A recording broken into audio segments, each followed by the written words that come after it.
Sholat, tapi pikiran melayang. Begini jawaban Rasulullah yang menggetarkan hati. Pada suatu majelis Rasulullah, suasana terasa begitu tenang. Para sahabat duduk melingkar menyimak setiap perkataan beliau dengan penuh perhatian. Namun, di antara mereka, ada seorang sahabat yang tampak gelisah.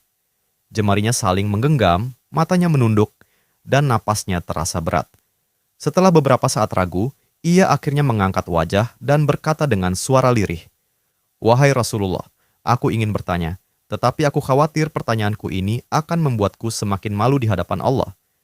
Rasulullah pun tersenyum lembut, menatapnya penuh kasih sayang. "Katakanlah, wahai saudaraku, tidak ada pertanyaan yang membuat seseorang hina jika ia bertanya untuk mencari kebaikan." Sahabat itu menarik napas dalam, matanya mulai berkaca-kaca. "Wahai Rasulullah, aku merasa salatku sering tidak khusyuk. Kadang aku mengingat urusan dunia, kadang pikiranku melayang entah kemana. Aku takut salatku tidak diterima oleh Allah.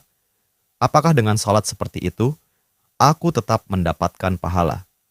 Suasana majelis seketika menjadi hening. Para sahabat lainnya ikut menunduk, merasakan kegelisahan yang sama. Mereka tahu betapa beratnya pertanyaan itu. Namun, yang terjadi setelahnya benar-benar di luar dugaan. Rasulullah tidak langsung menjawab. Beliau menatap sahabat itu dengan penuh kelembutan. Lalu tiba-tiba air mata mulai membasahi pipi beliau. Para sahabat terkejut. Mereka jarang melihat Rasulullah menangis dalam situasi seperti ini. Dengan suara bergetar, beliau berkata, "Demi zat yang jiwaku berada di tangannya, sungguh setan tidak akan pernah berhenti berusaha mencuri bagian dari sholat seorang hamba hingga ia teralihkan. Tetapi ketahuilah, Allah tetap melihat usahamu." Rasulullah menarik napas dalam, lalu melanjutkan, "Wahai saudaraku, jika engkau meninggalkan salat hanya karena takut tidak khusyuk, maka setan akan menang. Tetapi jika engkau tetap berusaha salat meski pikiranmu teralihkan, ketahuilah bahwa setiap kali engkau berusaha kembali kepada Allah dalam salatmu, saat itulah Allah menyambutmu." Mendengar itu, sahabat tersebut tak mampu menahan tangis. Begitu pula para sahabat lainnya. Kemudian Rasulullah melanjutkan dengan penuh kelembutan. Bayangkan seorang ibu yang melihat anaknya berjalan ke arahnya, tetapi anak itu sering jatuh dan tersandung. Apakah sang ibu akan marah? Tidak.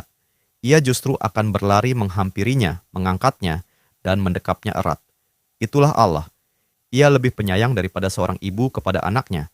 Selama engkau terus kembali, Allah akan selalu menerimamu. Air mata mengalir di pipi sahabat itu. Kata-kata Rasulullah begitu menusuk hatinya. Sejak hari itu, ia tidak lagi putus asa dalam sholatnya. Ia tetap berusaha khusyuk, dan setiap kali pikirannya melayang, ia mengingat nasihat Rasulullah. Setiap kali engkau berusaha kembali, saat itulah Allah menyambutmu. Jangan pernah berhenti. Berusaha. Jika kisah ini membuka wawasan kita, yuk berbagi. Biar banyak yang tercerahkan. Setiap satu kebaikan dibalas Allah 10 kali kebaikan. Barokallah forever. Amin ya Rabbal Alamin ya Mujibasailin.